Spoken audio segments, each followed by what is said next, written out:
Mesdames et messieurs, bonsoir et bienvenue à cette deuxième conférence du Colloque Wright, dont c'est la 19e édition cette année. Une édition qui, vous le savez, se déroule dans des conditions très particulières, puisque nous n'avons pas de public à cause de la crise sanitaire. La grande salle dans laquelle je me trouve ici à l'Université de Genève devrait contenir à peu près 600 personnes. J'espère que vous êtes autant, voire plus, derrière votre petit écran. Hier soir, en tout cas, cela a temporairement surchargé notre serveur informatique. J'espère que ce soir, tout ira bien. Mon nom est Olivier Dessibourg, je suis journaliste scientifique et je suis actuellement directeur de la communication scientifique pour le Geneva Science and Diplomacy Anticipator, une fondation dédiée à la diplomatie scientifique. Et c'est moi qui aurai le plaisir de vous accompagner aujourd'hui, demain et encore vendredi pour ce colloque. Comme chaque année, vous le savez, nous avons le privilège d'accueillir ici à Genève, cette année virtuellement, des orateurs de grand renom. Tous, cette année autour de la thématique des mathématiques, vont nous faire voyager avec eux dans ce monde fascinant, et pas forcément les maths qui vous ont probablement peut-être fait suer sur vos bancs d'école. C'est Blaise Pascal au XVIIe siècle, et j'aime bien cette phrase, qui disait « La vie n'est bonne qu'à étudier et enseigner les mathématiques ». Alors je ne sais pas si les prestigieux orateurs de ce soir vont vous convaincre de cette maxime. Par contre, ce qui est sûr, et ce soir en particulier, c'est qu'ils vont nous prendre avec eux pour nous rendre aussi concrets que possible ce que l'historien des sciences Ernest Renan, pour parler des mathématiques, nommait la science de l'irréel, la science de l'éternel et de l'immuable. Bien qu'en ligne, cette soirée va se dérouler comme d'habitude en deux parties, la première avec la conférence, dans quelques instants, et la seconde avec une partie de questions-réponses. Alors cette année entièrement en ligne, vous aurez la possibilité de poser vos questions, et faites-le déjà durant la conférence, pendant la conférence, de deux manières.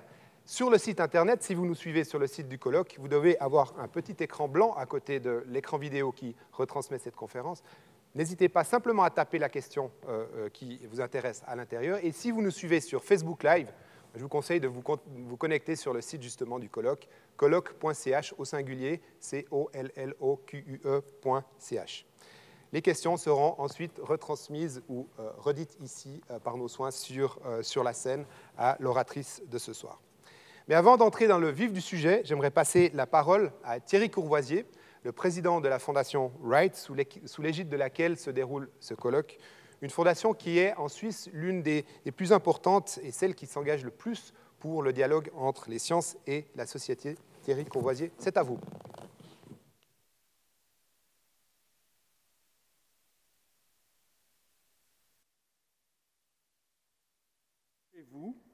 Mais toujours avec plaisir et toujours convaincu que l'enrichissement que les conférences de cette semaine nous apportent est plus important que jamais dans cette période, que je vous souhaite la bienvenue ce soir au nom de la Fondation Wright.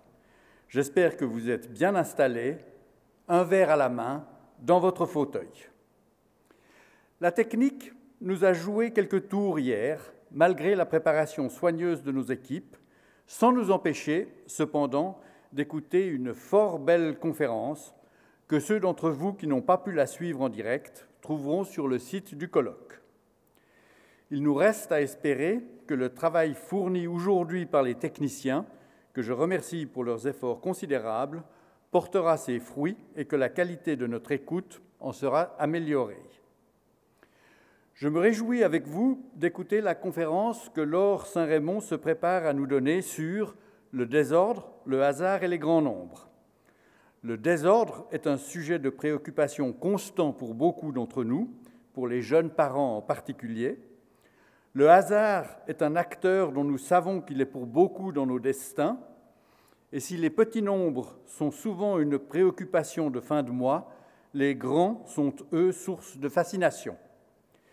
Merci donc à Laure Saint-Raymond de relier ces trois thèmes centraux de nos existences et, ce faisant, d'éclairer un chemin sur lequel le futur se distingue du passé. Bonne soirée à tous. Merci Thierry Courvoisier pour ces mots d'accueil. Je vous ai parlé des questions. J'ai omis de vous dire que cette conférence est bilingue en deux langues. Elle est donnée en français. Par contre, elle est traduite en simultané en anglais. Vous devez avoir la possibilité sur votre écran d'accéder à la traduction anglaise de la conférence en direct. Et de même pour les questions-réponses, la séance de questions-réponses, n'hésitez pas, si vous le souhaitez, à poser vos questions également en anglais et elles seront à nouveau retransmises sur la scène ici. Place maintenant à la conférence, mais avant cela, j'aimerais inviter une autre personne sur scène pour présenter l'oratrice de ce soir. J'aimerais inviter Hugo Dominil-Copin, qui est une étoile montante des mathématiques, ici à l'Université de Genève, où il a été nommé professeur, et aussi à l'Institut des hautes études scientifiques à Paris, deux institutions entre lesquelles il partage son temps. À vous. Bonsoir à toutes et à tous. C'est un immense plaisir de vous présenter la mathématicienne de ce soir, Laure Saint-Rémond. J'aurais aimé qu'elle soit parmi nous pour donner cet exposé. Malheureusement, elle le fait depuis chez elle ou depuis son bureau. Donc, Laure obtient son doctorat en 2000 sous la direction de François Goltz. Elle est immédiatement recrutée par le prestigieux CNRS, puis seulement 2 ans après, ce qui est assez extraordinaire, elle devient professeure à l'université de Paris 6. Elle est ensuite détachée à l'École normale supérieure de Paris. Elle devient professeure invitée au MIT, à Harvard, à Princeton, bref, toutes les grandes universités américaines.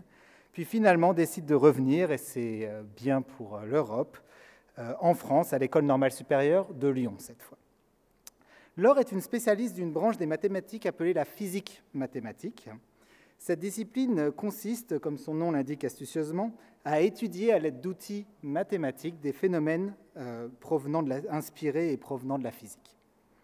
Dans ses travaux, Laure utilise la théorie des équations aux dérivées partielles afin de modéliser le comportement de gaz et de fluides.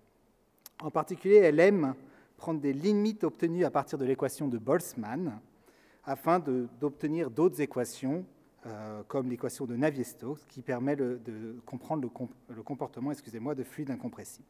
Mais tout ça, elle en parlera beaucoup mieux que moi, donc je lui laisserai la parole pour ça. Ce faisant, je voulais dire qu'elle contribue de façon substantielle à répondre au 6e problème de Hilbert, qui a été posé il y a plus de 120 ans, qui consiste à essayer de comprendre les fondements mathématiques de la théorie, des théories physiques.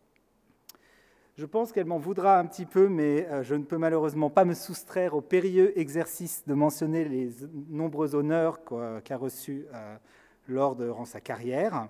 Ils viennent récompenser des travaux extraordinairement riches. Et par exemple, elle a été seulement la 4e femme à recevoir le prix de la Société mathématique en 2008. Pour que les gens placent un peu dans le contexte, ce prix est le prix le plus prestigieux qu'on peut avoir dans notre discipline pour les jeunes chercheurs. Et je sais qu'il y a des gens très jeunes qui suivent l'exposé. Ce qu'on appelle jeunes, nous les vieux, c'est moins de 35 ans. Donc vous avez encore le temps, si vous voulez obtenir ce prix, de travailler dur.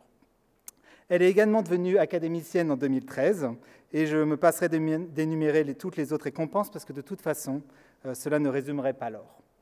Malgré le fait que Laure a été reconnue individuellement à de maintes reprises, celle-ci aime à rappeler l'importance des collaborations scientifiques, l'importance de laisser le temps pour laisser maturer les idées, l'importance de ne pas contribuer à cette absurdité contre-productive qu'on appelle le « publish or perish », si vous préférez, publier ou périr.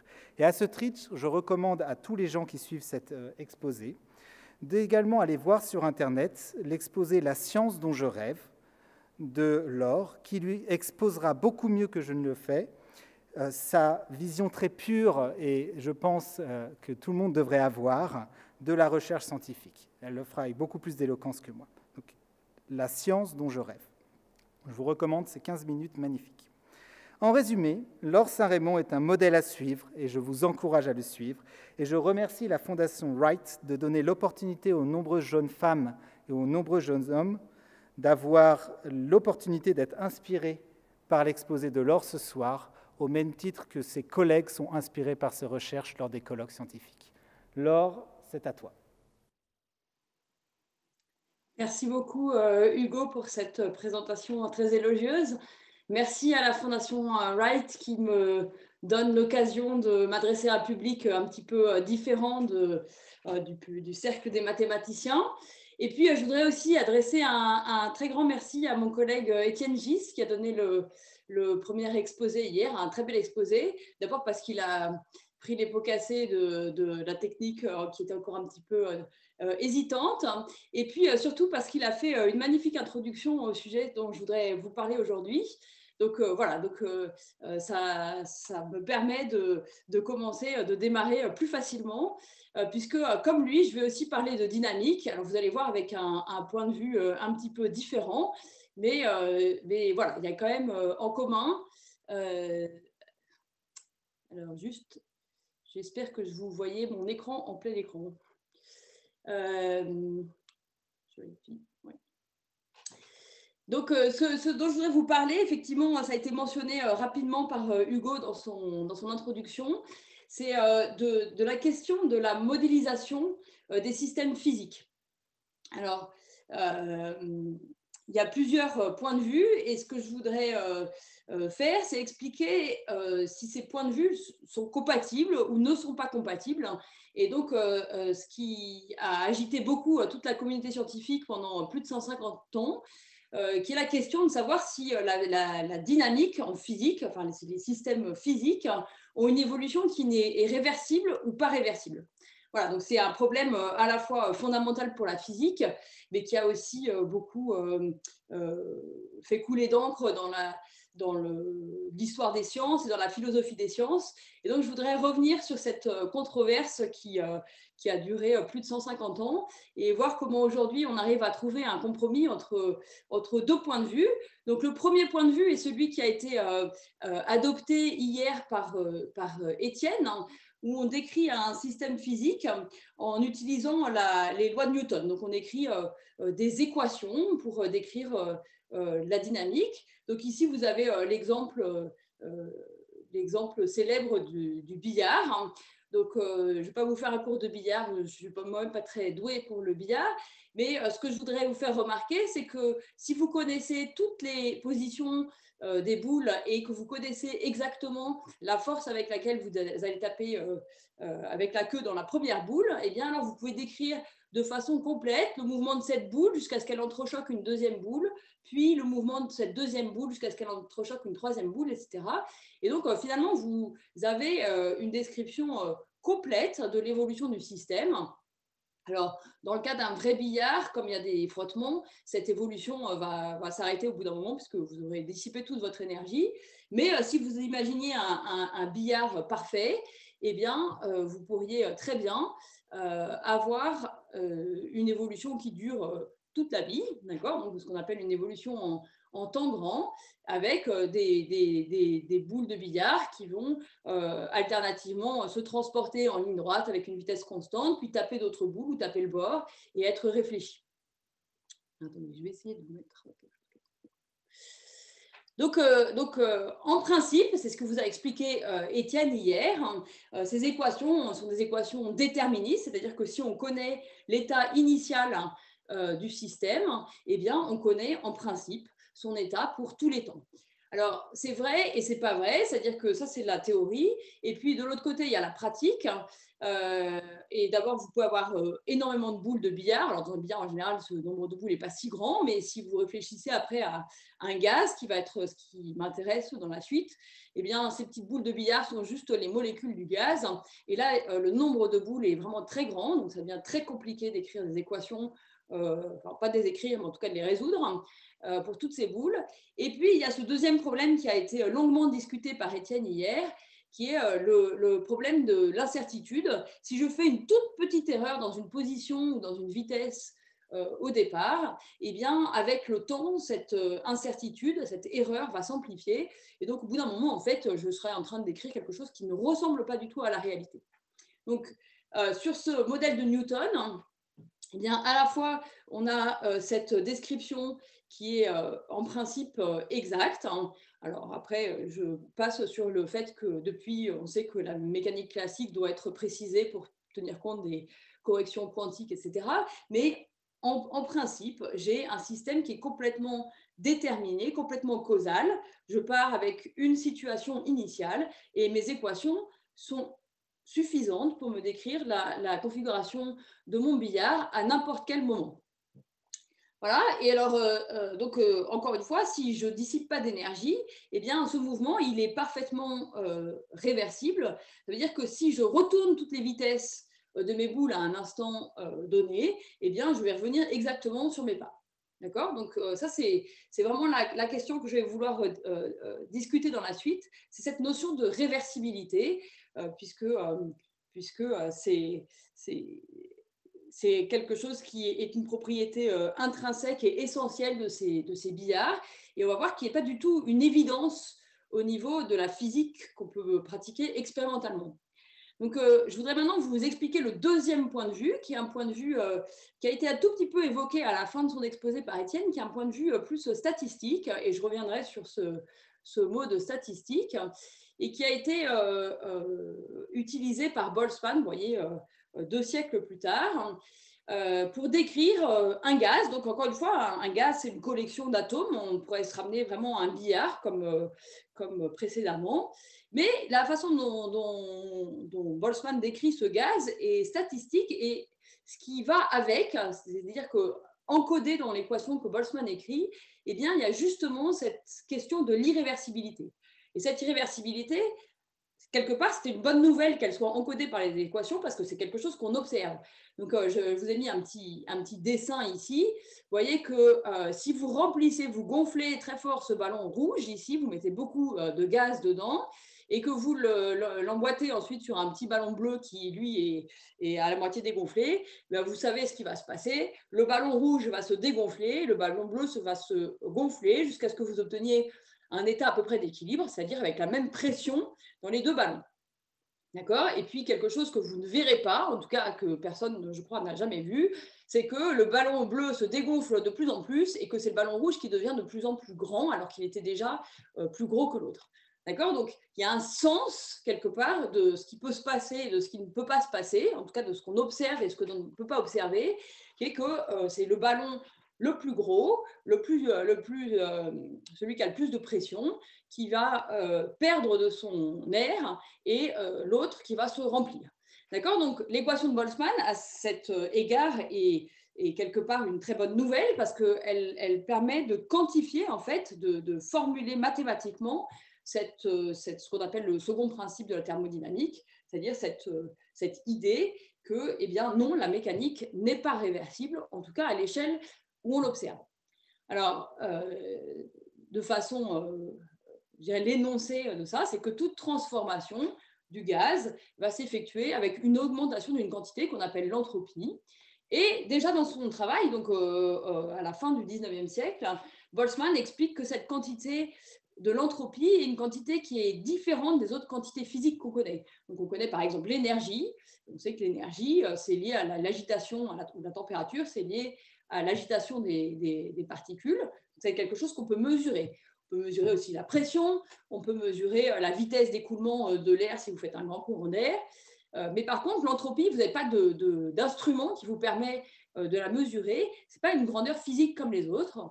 Et donc, je reviendrai là-dessus, évidemment, puisque c'est au cœur de cet exposé. On verra que l'entropie est une grandeur statistique qui va correspondre en fait à une description microscopique du gaz, et au fait qu'un état soit probable ou pas. D'accord? Donc, je n'en dis pas plus pour le moment.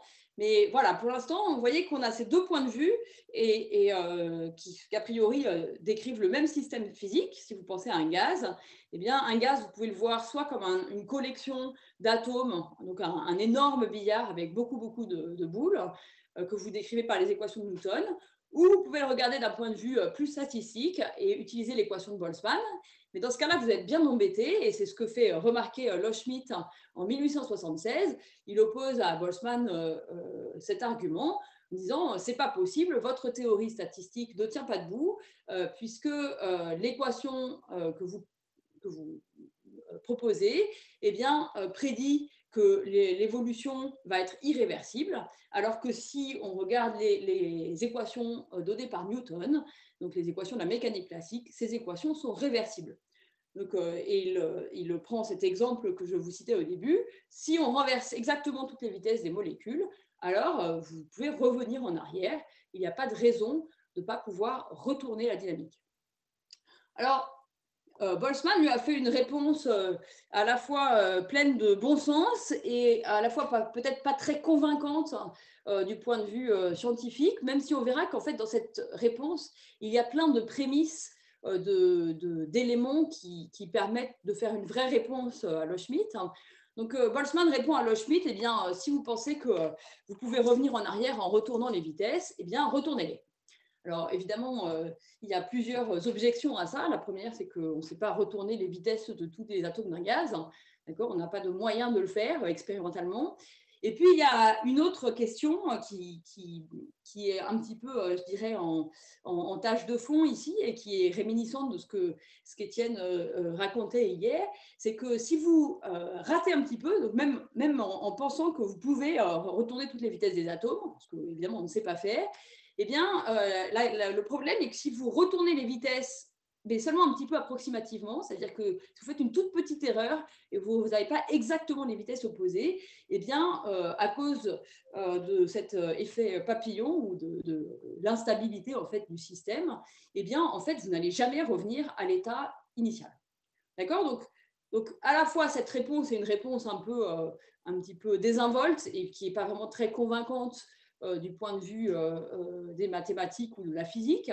Et en même temps, il y a vraiment un fond de vérité là-dedans, c'est que, en fait, il y a une très grande instabilité du système. Et donc, revenir exactement en arrière, c'est quelque chose qui, en fait, est vraiment quasiment impossible. Donc, c'est ça que je voudrais essayer d'expliquer un petit peu maintenant. C'est ça qui a été, je dirais, résolu oui, ce paradoxe a été en quelque sorte résolu par Lanford. Et vous voyez que c'est 100 ans après, en 1973, ça commence à être des maths récentes. Et ce que dit Lanford, eh bien, c'est que en fait, il n'y a pas d'opposition entre ces deux descriptions d'un même système.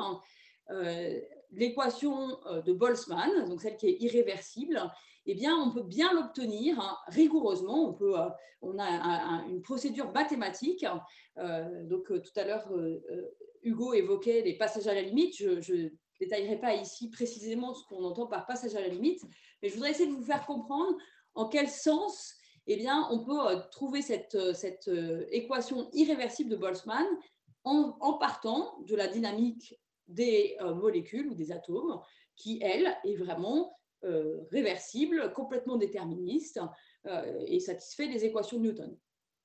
Alors ici, je vous donne deux clés de compréhension. Pour l'instant, c'est un petit peu probablement abstrait et compliqué à comprendre, mais ensuite, quelque part, le cœur de mon exposé, ce sera de vous montrer sur un petit modèle comment ces différentes notions peuvent être mises en œuvre. Et puis, on va faire ensemble toute la démonstration dans le cadre de ce petit modèle. Ne vous inquiétez pas, ce ne sera pas des maths très difficiles.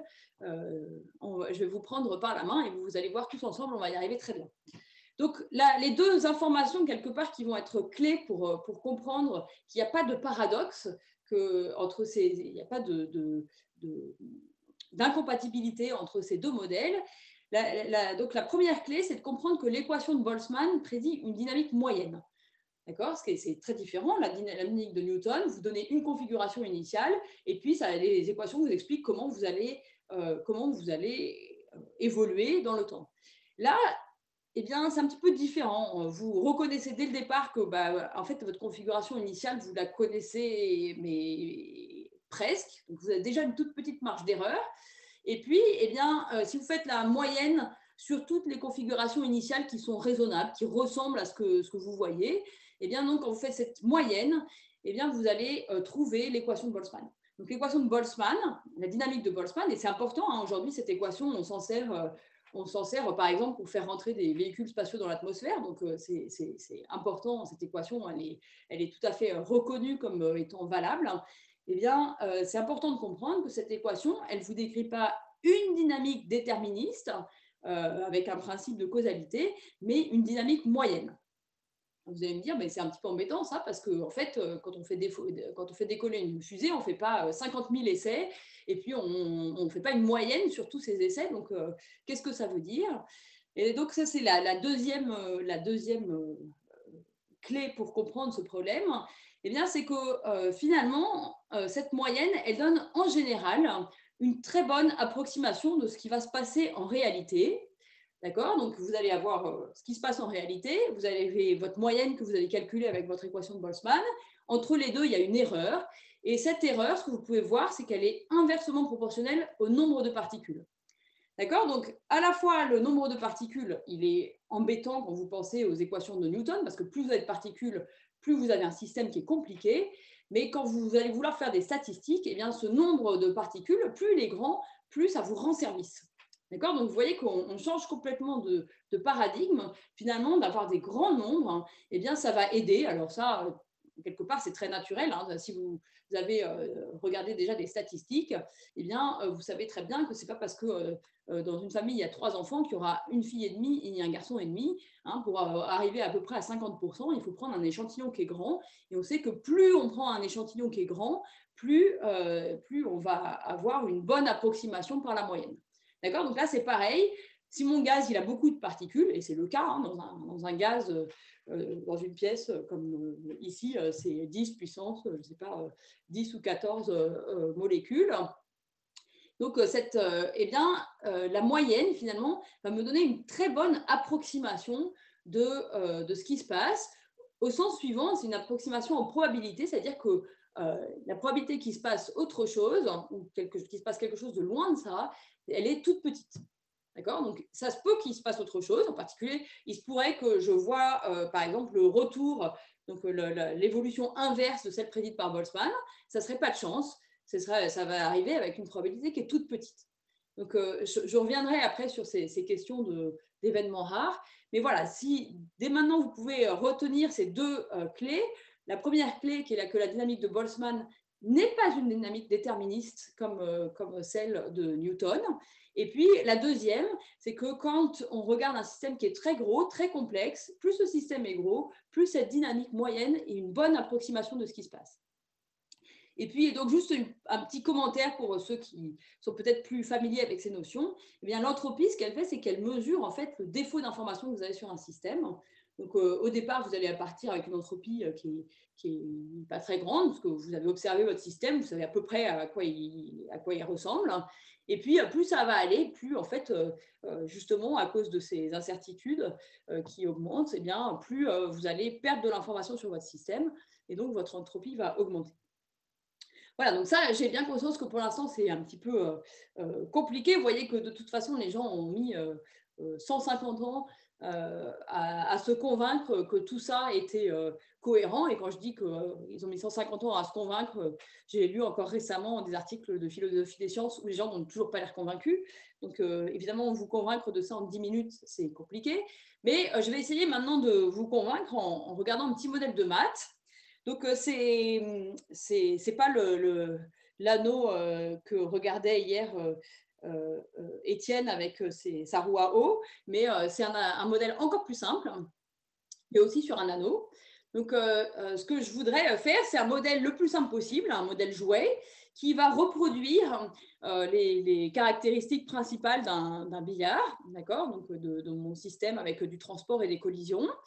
Et puis essayer de montrer sur ce système que d'une part, j'ai au niveau microscopique une dynamique qui est déterministe, qui va ressembler à la dynamique de Newton, et puis de voir qu'en moyenne, eh bien, j'ai une dynamique qui ressemble à celle de Boltzmann, avec une relaxation vers un équilibre. Alors, on va essayer d'aller doucement pour ne perdre personne au moins au début. Donc, mon système est un système de boules. Vous voyez, j'ai n boules qui sont comme ça réparties sur un cercle. Et puis, donc, je suis avec des sites. Et puis, la dynamique de mes boules, c'est qu'à chaque pas de temps, eh bien, mes particules vont être transportées d'un cran dans le sens horaire. D'accord? Donc, au premier pas de temps, au temps 0, ma particule 1 était ici en haut. Au temps numéro 1, elle va se retrouver ici sur le site numéro 2. Puis au temps 2, aussi ici sur le site numéro 3, etc. Donc, à chaque pas de temps, je bouge d'un cran vers la droite ici, vers la gauche ici, donc dans le sens horaire. D'accord? Donc, pensez juste à la trotteuse de votre montre. Et puis, donc ça c'est ce qui remplace la partie de transport, d'accord? Donc, c'est ma vitesse, d'accord, de mes particules. Eh bien, c'est juste d'aller un cran, de se déplacer d'un cran ici sur le cercle. Et puis, j'avais dit tout à l'heure, dans mon billard, j'avais une autre chose qui était importante, c'est les collisions.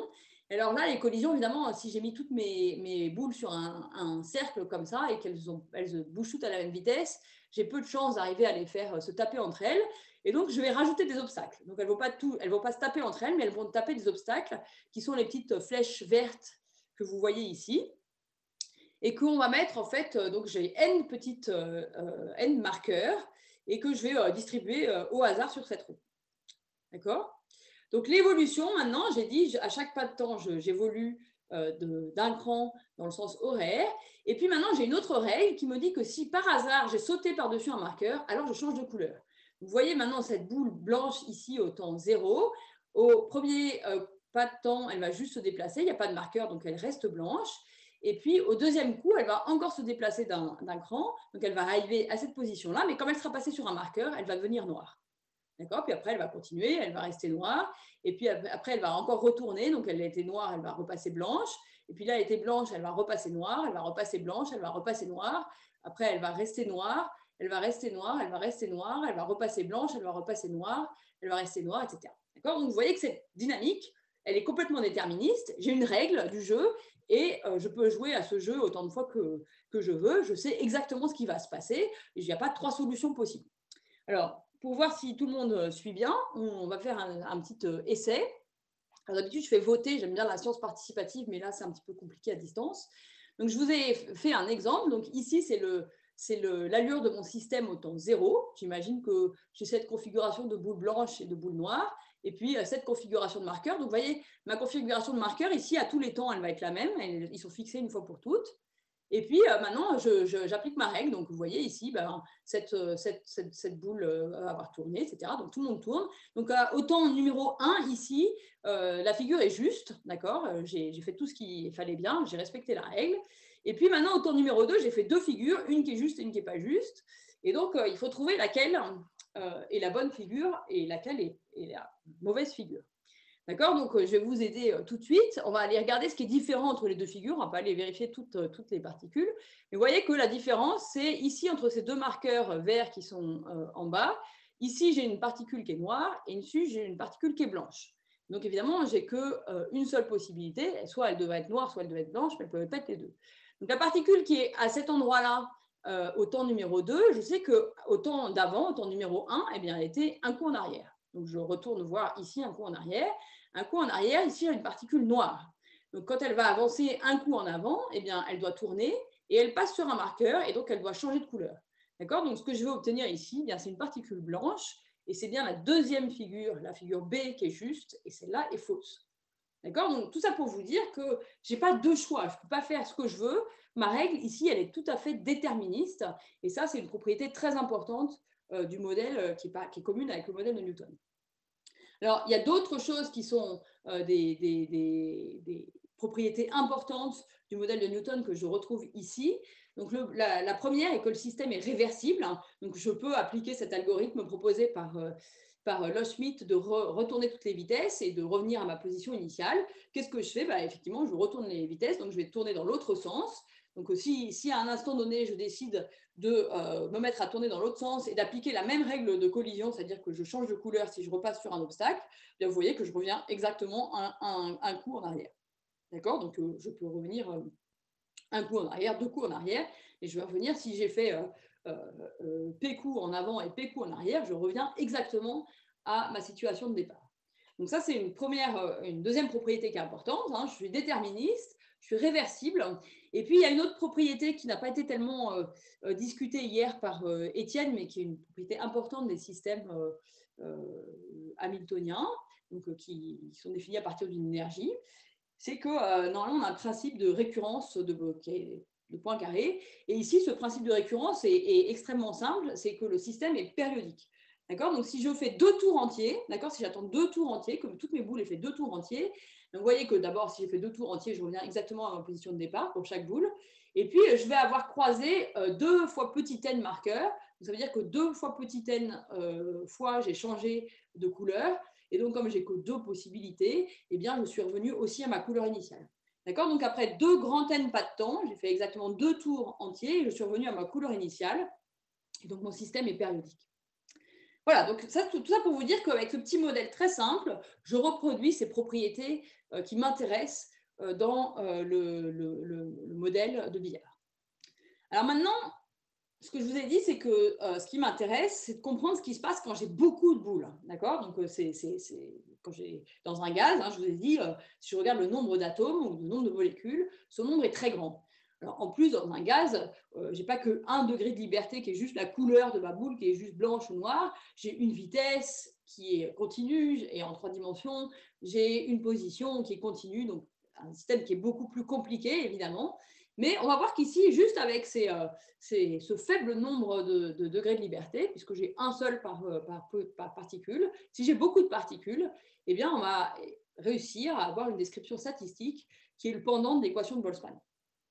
D'accord? Donc, ce que je veux faire, ce que j'ai dit, et ce que Étienne aussi a dit beaucoup hier, c'est que, quelque part, la dynamique de Newton, elle a cet avantage d'être exacte, mais elle est intractable. En pratique, je ne peux rien en faire. J'ai trop d'équations, elles sont trop sensibles aux données, et donc, finalement, je ne peux rien faire.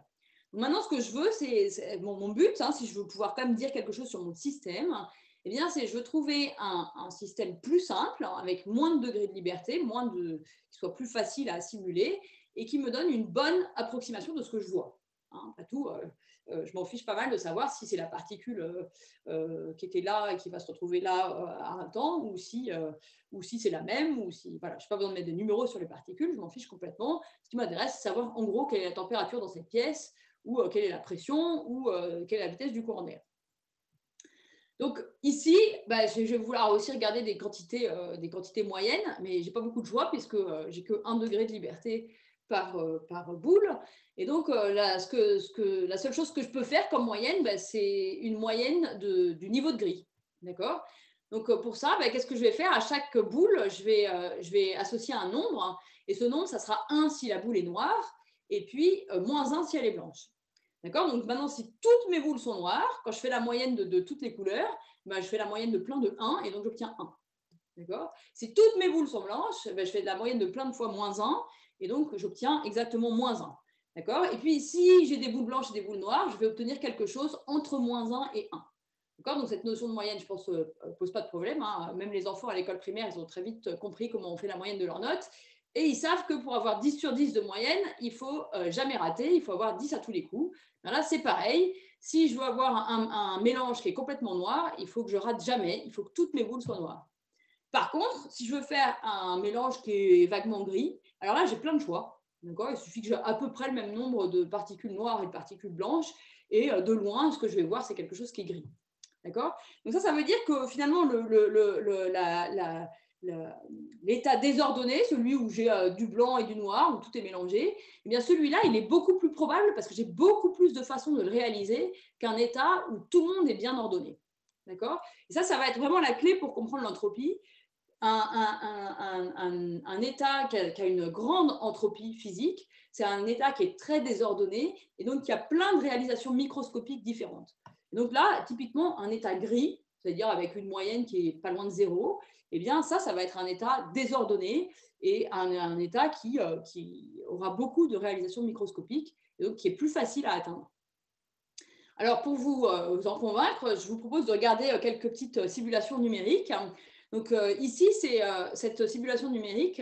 Donc, elle est faite avec 500 boules. Vous voyez ici, la couleur de gris n'a pas été normalisée par le nombre de boules. Donc, vous voyez juste la somme des CI, pas divisé pas divisé par N. Donc, N, c'est 500. D'accord? Donc, si je suis ici, ça veut dire que toutes mes boules sont noires. Si je suis ici, ça veut dire que toutes mes boules sont blanches. Et entre les deux, eh bien, ça veut dire que j'ai un mélange de boules blanches et de boules noires. D'accord? Et ça, c'est cet axe-là, c'est l'axe du temps. Donc, je suis partie d'un anneau de CAC où toutes mes boules étaient noires. D'accord? Donc, je pars de ce point ici. Le temps est 0 et la couleur est noire pour tout le monde. Et puis, selon la distribution de marqueurs, j'ai dit que j'allais mettre mes marqueurs un petit peu au hasard. Eh bien, je vais avoir plein de dynamiques possibles. Alors, il y en a qui sont reparables très facilement. Celle, par exemple, qui n'a pas de marqueur du tout. Donc ça veut dire que les particules elles vont bouger, mais elles ne vont jamais changer de couleur, donc elles vont toujours toutes rester noires. Et donc ça correspond exactement à ce trait ici, en haut. D'accord? Je pars avec tout le monde est noir et tout le monde reste noir pour toujours. Après, il y en a une autre qui est facile à repérer, c'est celle où j'ai un marqueur, donc je pars avec tout le monde qui est noir, et puis j'ai une première boule qui va passer sur le marqueur, donc je vais descendre un petit peu, puis une deuxième boule qui va passer sur le marqueur. Donc au fur et à mesure, toutes les boules vont finir par passer sur le marqueur, donc toutes les boules vont devenir blanches. Ici, j'arrive, toutes les boules sont blanches, et puis après, je repasse sur le marqueur dans l'autre sens, donc toutes les boules blanches redeviennent au fur et à mesure toutes noires, et j'atteins ici ce point. D'accord? Et puis après, si j'avais deux marqueurs, ça devrait donner cette courbe, etc. Bon, voilà. Et puis après, qu'est-ce qui se passe quand j'augmente n? Eh bien, il se passe quelque chose comme ça. Donc, vous voyez que j'ai de plus en plus de trajectoires. Plus n est grand, plus j'ai de trajectoires, plus c'est le fouillis ici. Mais quand même, il y a une tendance qui se distingue, se distingue assez bien. C'est que finalement, tout le monde vient se coller ici. Alors, pas tout le monde, mais presque tout le monde vient se coller ici sur cette dynamique-là noire, ce trait qui est là au milieu. Alors, ce trait, vous voyez que qu'est-ce qui se passe? Je pars d'un truc qui est tout noir, et au bout d'un moment, essentiellement, tout le monde est gris. D'accord? C'est ça ce qu'on appelle la relaxation. J'arrive ici vers l'équilibre, et l'équilibre, c'est moite-moite. J'ai à peu près autant de noir que de blanche. Et puis ici, comme si j'attends vraiment très longtemps, eh bien, je vais toujours arriver ici au point où j'ai fait un tour, puis deux tours. Donc, quand j'ai fait un tour, soit tout le monde est noir, soit tout le monde est blanc. Et puis, quand j'ai fait deux tours, tout le monde revient noir. Donc, sur une très longue échelle de temps, je vois cette périodicité. D'accord? Mais si j'oublie ces échelles de temps qui sont vraiment très, très, très, très grandes, qui sont essentiellement ces échelles de temps qu'on ne peut pas atteindre quand on regarde un système physique réel, eh bien, ce que je vais voir, c'est juste le début ici de cette courbe. Et donc, ce que je vois, c'est qu'en gros, tout vient se coller ici sur cette courbe au milieu. Alors, ce que je vous propose maintenant, c'est de vous expliquer bien comment est-ce qu'on écrit ça avec des maths, parce que ce n'est pas si compliqué. Il faut savoir juste essentiellement faire des produits de 1 et de moins 1. Donc, comment je décris mon système? Je décris mon système d'abord en repérant les positions de mes marqueurs, là, les positions vertes. Et donc, j'appelle MI, c'est une variable qui va valoir 1 si je n'ai pas de marqueur entre les sites I et I plus 1, et moins 1 s'il y a un marqueur. Donc, par exemple, ici, entre la position 2 et la position 3, j'ai un marqueur. Donc, ça veut dire que M2 va être égal à moins 1. Et puis, M3, je n'ai pas de marqueur entre la position 3 et la position 4. Donc, M3, ça va être égal à plus 1. D'accord? Donc, quand je me donne toute cette famille de M, eh bien, j'ai repéré les positions ici de mes marqueurs. Et puis maintenant, je veux repérer aussi les couleurs de mes boules. Et donc ça, je vais faire comme ce que j'avais dit précédemment. Donc à l'instant initial, eh bien, je vais prendre 1 si la boule sur le site I est noire, et puis moins 1 si elle est blanche. Alors, il faudra faire attention que les 1 et les moins 1 ici ne sont pas du tout échangeables, alors que ici, si j'avais voulu affecter moins 1 pour les boules noires et 1 pour les boules blanches, ça ne change rien du tout. Voilà, donc cette façon-là, je peux décrire toutes les couleurs de mes boules à l'instant 0, et puis toutes les places ici de mes marqueurs. Et maintenant, ce que je vais pouvoir faire, c'est écrire une équation d'évolution. Alors, c'est une équation qui est plus simple que les équations de Newton pour plusieurs raisons. La première raison, c'est que vous voyez ici, je regarde que des temps discrets. D'accord? Et l'évolution, elle se passe, je regarde, j'ai du temps 0 au temps 1, au temps 2. Donc, mes temps, c'est des temps entiers. Alors qu'évidemment, si vous regardez une dynamique dans un système physique, le temps, c'est un paramètre qui est continu. Et donc, on va remplacer ici des différences finies par des dérivés. Là, je ne vais pas parler de dérivés, je peux juste écrire une équation simple. Et puis, de la même façon, les positions ici sont aussi des positions discrètes. Donc, c'est plus simple qu'aussi les positions peuvent prendre des valeurs continues. Donc, ce que j'obtiens, c'est que je vais écrire ma règle. D'ailleurs, vous voyez que si j'oublie le facteur MI qui est ici, qu'est-ce que me dit cette règle? Elle me dit que la couleur du site I à l'instant T, c'est la même que la couleur du site I plus 1 à l'instant T plus 1. Et ça traduit juste le fait que j'ai tourné. D'accord? La couleur de I à l'instant T devient la couleur du site I plus 1 à l'instant T plus 1. Donc, si je n'ai pas de MI, cette condition me traduit juste le fait que j'ai tourné d'un cran. Et puis maintenant, le MI, ce qu'il me dit, c'est il va me dire s'il y a un obstacle ou pas. Vous voyez que s'il n'y a pas d'obstacle, MI vaut 1. Et donc, j'ai bien la relation que je viens de dire, c'est-à-dire j'ai juste tourné. Et maintenant, si MI vaut moins 1, ça veut dire qu'il y a un obstacle. Et vous voyez que du coup, la couleur est échangée. Parce que si j'avais une couleur si j'étais noire, eh bien, en multipliant par moins 1, la couleur devient 1 fois moins 1, elle devient moins 1, donc ça devient blanc. Et si j'avais une molécule blanche, eh bien, j'avais moins 1, que je multiplie par moins 1, ça devient plus 1, donc ça devient noir. D'accord? Donc, cette équation, elle me traduit à la fois le transport et les collisions. Et puis, vous voyez que c'est une équation que je peux appliquer de façon répétée parce qu'après, je sais aussi, je peux écrire la couleur à l'instant t plus 2, à l'instant t plus 3, juste en répétant cette relation ici. D'accord? Et puis, de la même façon, je peux aussi aller en arrière parce que je peux aussi regarder la couleur à l'instant t-1 avec cette même relation. Donc, je vois bien que tout est réversible, d'accord? Et que tout est déterministe. Donc, en particulier, vous voyez que quand je répète cette relation, eh bien, je vois que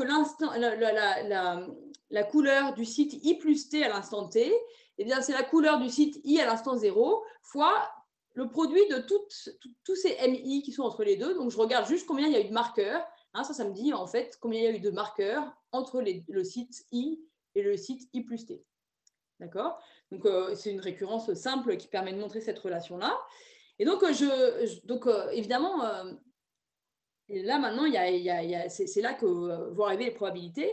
C'est que, si vous vous souvenez, j'ai une information moyenne sur mes marqueurs, mais je ne sais pas très bien où ils sont. Donc, ce qu'on va supposer, c'est que les marqueurs, je ne sais pas sur chaque site s'il y a un marqueur ou s'il n'y en a pas. Ce que je sais, c'est avec quelle probabilité j'en ai un. D'accord? Donc, ce que je vais remplacer, c'est le fait que je connais MI, qu'il m'est prescrit, par le fait qu'il m'est donné par une loi de probabilité. Donc là, je vais dire qu'avec probabilité Q, eh bien, j'ai un marqueur, et avec probabilité 1 moins Q, je n'ai pas de marqueur. D'accord? Donc maintenant, comme ma configuration initiale elle est fixée, je sais que tout le monde, au temps 0, eh bien, cette couleur c'était 1, puisque tout le monde était noir, eh bien, j'obtiens une formule exacte pour la dynamique moyenne. D'accord? Je peux prendre, si mes marqueurs sur chaque site ici, ils sont donnés avec cette probabilité Q d'avoir un marqueur, 1 moins Q d'avoir pas de marqueur, et que ces probabilités sont indépendantes, si mes sites sont indépendants les uns des autres, eh bien, je peux tout calculer, et ce que j'obtiens, c'est exactement cette équation ici pour la moyenne du niveau de gris. Donc, je pars ici de 1 parce que j'avais décidé qu'au départ, toutes mes boules étaient noires. Et très vite, vous voyez que je décroît ici vers 0. D'accord? Hein, si Q est strictement compris entre 0 et 1, eh bien, alors s'il est plus grand que 1,5, en fait, je vais avoir des oscillations, mais je vais toujours finir par venir me coller ici sur l'axe. Et donc, au bout d'un moment, ce que je dis, c'est que j'ai beau partir d'un système très ordonné où tout le monde est noir, eh bien, au bout d'un moment, tout est désordonné, j'ai des blancs, des noirs, tout est mélangé, et ce que je vois, c'est un gris moyen. Voilà, donc vous voyez que sur ce petit modèle, eh bien, on a cette première propriété que j'évoquais tout à l'heure pour l'équation de Boltzmann, c'est-à-dire qu'en moyenne, je peux avoir plein de choses qui se passent différentes, mais en moyenne, ce que je vois, c'est une relaxation vers l'équilibre, donc quelque chose qui n'est pas du tout réversible. Je peux pas partir de 0 et revenir ici à 1. Si je pars de 0 ici, je vais rester à 0. Si je pars de n'importe quoi, je vais venir à 0. D'accord? Donc j'ai une évolution qui n'est pas réversible en moyenne. D'accord? Bon, jusque-là, ce n'est pas très étonnant. Hein. Si vous baladez dans la rue, vous savez qu'une fois sur deux, en gros, vous tournez à gauche, une fois sur deux, vous tournez à droite, mais vous oubliez dans quel ordre vous allez tourner à gauche et à droite, eh bien, bonne chance pour retrouver votre chemin. Vous n'y arriverez pas non plus. D'accord? Donc ça, c'est pareil. Vous perdez un petit peu la mémoire à chaque fois. Et donc, en moyenne, ça va être de plus en plus désordonné, mais vous n'êtes pas capable de revenir en arrière. Alors maintenant, il y a la deuxième question qui est celle de savoir si c'est raisonnable de regarder juste cette moyenne. Parce qu'on peut se dire, bah oui, mais en général, je ne vais pas regarder la moyenne. Ce qui m'intéresse, c'est pour une réalisation particulière de mes marqueurs, qu'est-ce qui se passe? Est-ce que je vais être loin de cette moyenne, hein, si on revient à mon expérience numérique? Est-ce que si je prends une distribution de marqueurs, est-ce que je vais possiblement rester là, donc assez loin de la moyenne, ou est-ce que je vais venir ici me coller? D'accord? Et donc, ce qui nous intéresse finalement, c'est les fluctuations autour de la moyenne, c'est-à-dire de combien je vais m'écarter par rapport au comportement moyen. Et ce qu'on peut démontrer, c'est que ce comportement, en fait, il est typique. C'est-à-dire que plus je vais avoir de marqueurs, donc plus je vais avoir de sites, plus mon anneau va être gros, plus en fait j'obtiens une bonne approximation, c'est-à-dire que je vais très peu m'écarter, et on le voit très bien hein, dans ces deux simulations numériques. Vous voyez que ici le nombre était grand mais pas si grand, j'avais 500 sites, ici j'en ai 2000, et si j'avais continué, j'en avais mis 6000, ça serait encore plus écrasé.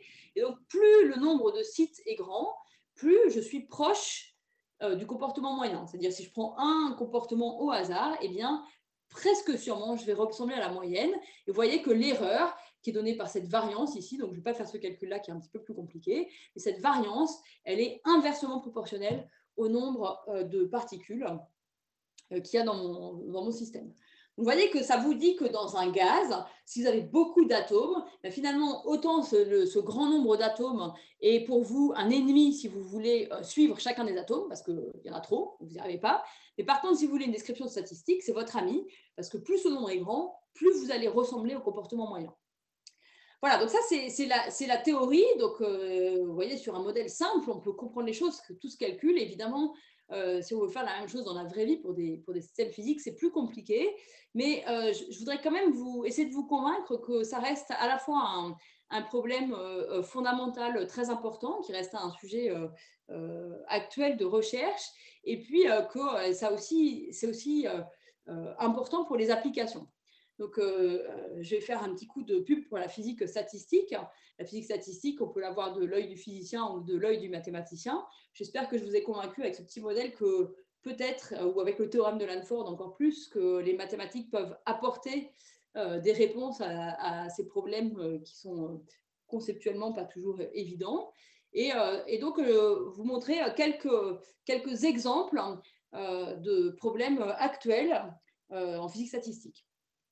Donc, il y a ce problème de physique fondamentale que je connais mieux parce que c'est un problème sur lequel j'ai beaucoup travaillé et je continue à travailler beaucoup. Donc, c'est presque la même chose que le petit modèle de tout à l'heure, sauf que maintenant, j'ai des vraies particules, donc ici, qui sont des sphères dures. Donc, leur transport, c'est juste qu'elles se promènent en ligne droite tant que personne ne vient les embêter. Et puis, de temps en temps, elles rencontrent une autre copine, et dans ce cas-là, elles se tapent exactement comme des boules de billard, d'accord, sauf que je n'ai pas d'énergie qui est dissipée, donc elles vont juste être réfléchies, on dit de façon élastique. Et donc, voilà, j'ai un grand système avec plein de petites boules comme ça de billard, et ce qui m'intéresse, c'est de comprendre ce que je peux dire sur la dynamique de ce système. Encore une fois, c'est un très bon système, comme a évoqué Étienne, c'est-à-dire que c'est un système qui est parfaitement réversible. Je peux retourner la dynamique en changeant toutes les vitesses. C'est un système qui vérifie aussi le principe de récurrence de Poincaré si je regarde des temps très grands, c'est-à-dire que je vais revenir arbitrairement près de ma configuration initiale si j'attends très, très, très, très, très longtemps, avec un temps qui grossit beaucoup avec le nombre de particules. Et puis, c'est un système très chaotique. Vous voyez que si je change un tout petit peu la position d'une particule, celle-là, elle ne va plus taper dans celle-là. Si j'avais décalé un tout petit peu, elle ne se taperait plus dedans. Et donc, elles ne vont pas avoir les mêmes vitesses après. Donc, je n'aurai pas le même enchaînement de collisions. Et donc, finalement, au bout de très peu de temps, ça ne va juste pas ressembler du tout. Je ne sais pas si vous vous souvenez de la vidéo qu'on a vue hier de ce billard.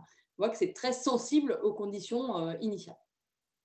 Donc voilà, donc j'ai un système essentiellement qui est complètement inextricable du point de vue de la mécanique classique. Et ce que je veux dire, c'est que par contre, du point de vue de la physique statistique, eh bien, finalement, c'est un système sur lequel je vais être capable de dire beaucoup de choses.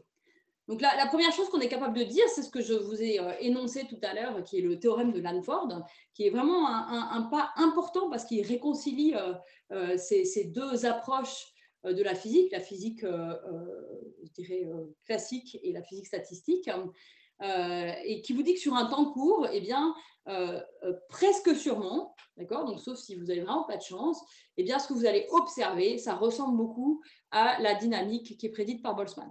D'accord, donc on a beaucoup travaillé récemment, et ce qu'on arrive à montrer, c'est que ce qui est fâcheux dans ce théorème de Lanford, c'est que ça marche que sur un tout petit temps, en particulier très, très petit devant le temps qu'il faudrait pour retourner vers l'équilibre. Ce qu'on arrive à, là où on progresse un petit peu, c'est qu'on arrive un petit peu à étendre ce temps dans certains cas. Ensuite, il y a la question de savoir, donc ça c'est la moyenne, et la deuxième question est de savoir l'équivalent de mon estimation de variance de tout à l'heure pour un autre CAC. Donc, quelle taille sont les fluctuations? D'accord, donc pour ceux qui connaissent un peu de probabilité, l'équivalent d'un théorème central limite. Et ce que je dis, c'est que récemment, eh bien, on a été capable de montrer qu'on a bien un théorème central limite, au moins sur le même temps que le théorème de Lanford. Et donc, on peut dire que comment les différentes trajectoires, les trajectoires réelles, eh bien, fluctuent autour de la moyenne. C'est-à-dire à la fois la taille dont elles fluctuent et puis la probabilité avec laquelle ça arrive. Et donc, ce qu'on peut montrer en particulier, et ça c'est très important parce que vous voyez que finalement, dans l'équation de Boltzmann, si on perd si l'entropie augmente, hein, si on perd de l'information, eh bien, c'est pour ça qu'on n'est plus réversible. On a perdu trop d'informations. Et là, ce qui est très important, c'est qu'avec ce résultat, ce théorème central limite, ce qui vous dit, c'est que quand vous êtes à l'équilibre, finalement, eh bien, vous compensez, les fluctuations compensent exactement la dissipation d'entropie. C'est-à-dire que vous retrouvez toute l'information quand vous gardez cette information sur les fluctuations et pas seulement sur la moyenne. Donc ça, c'est vraiment un résultat très important pour cette compréhension, je dirais, conceptuelle, de savoir où est passée l'information. Ben, l'information, elle est passée dans ces fluctuations. Et puis, il y a une question sur laquelle je reviendrai tout à l'heure. Alors, je n'ai pas trop dépassé de mon temps, mais je vais revenir parce que c'est une question qui est très importante. Eh bien, c'est finalement, est-ce qu'il peut se passer autre chose, du coup, que la dynamique prédite par Boltzmann? Je vous ai dit oui. D'accord? Donc, ça veut dire que le ballon bleu qui était tout petit, tout dégonflé, qui se dégonfle encore plus pour aller mettre de l'air dans le ballon rouge, eh bien, ça pourrait arriver. Et bien évidemment, ça arrive suffisamment rarement pour que, enfin, je pense personne ici ne l'ait observé. Mais ce que je dis, c'est qu'on est capable d'estimer la probabilité avec laquelle un événement rare de ce type peut arriver. D'accord? Donc, c'est quelque chose qui va être exponentiellement petit avec le nombre de particules. Donc, si n est très grand, essentiellement, c'est pour ça qu'on ne le voit jamais. Mais c'est très important, et ça va être important dans certaines applications, de comprendre comment on estime ces événements rares. D'accord? Et donc, ça, c'est quelque chose qu'on est capable aussi de faire maintenant pour ces systèmes de sphères dures. Alors maintenant, je voudrais vous montrer, tout ça, c'est des problèmes de physique très fondamentaux. Évidemment, le système de sphère dure manque beaucoup de la complexité des vrais systèmes physiques. Hein, un atome ou une molécule ne se comporte pas exactement comme une sphère dure, jusqu'à preuve du contraire. Donc, vous voyez que c'est encore des modèles jouets, beaucoup plus compliqués et quand même plus proches de la physique que le modèle de l'anneau de Cacq, mais ça reste quand même une physique ultra simplifiée qui permet de comprendre des questions fondamentales de modélisation et d'axiomatisation de la physique. Mais vous allez voir que ces questions de la physique statistique se posent aussi dans des vrais problèmes de la physique. Et donc là, je voudrais évoquer un premier problème qui est très vaste, évidemment, je ne ferai que toucher du doigt, qui est le problème de la turbulence. Donc, vous voyez ici, c'est des simulations numériques d'un fluide. Et donc, ce que vous voyez, c'est que c'est un peu le bazar. Il y a plein d'échelles, il y a du rouge, il y a du bleu, c'est des tourbillons qui tournent dans un sens ou dans l'autre. Bon, c'est compliqué et vous vous doutez que si vous écrivez les équations de la physique et que vous essayez de comprendre tout ce qui se passe, eh bien, de la même façon que c'était impossible de tracter tous les atomes, ça va être impossible de tracter tous ces tourbillons. Et donc, il y a une question qui est très naturelle, c'est est-ce que vous pouvez comprendre la statistique et regarder la moyenne de ce qui se passe, regarder la distribution de ces tourbillons. Et donc, il y a une théorie physique qui a été proposée par Kolmogorov qui donne une description statistique de ces tailles de tourbillons.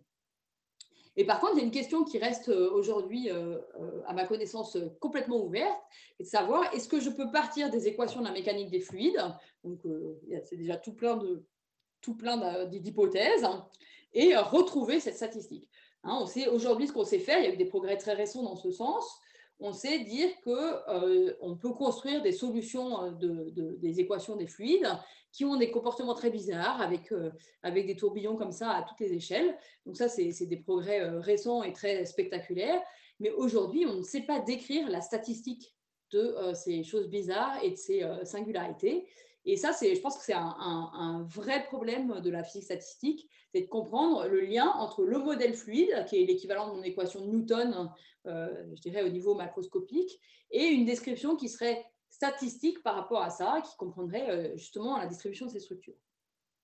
Et puis peut-être une question qui parlera encore plus au public qui nous écoute ce soir, qui est la question de la modélisation du climat. Donc, on passe à chaque fois, je suis partie d'un système extrêmement simple où je pouvais tout écrire dans l'anneau de Cacq. J'ai monté un coup en regardant des sphères dures, parce que vous avez vu que j'ai beaucoup plus de degrés de liberté, du temps continu, des positions et des vitesses continues. Donc et puis un modèle qui est vraiment non linéaire.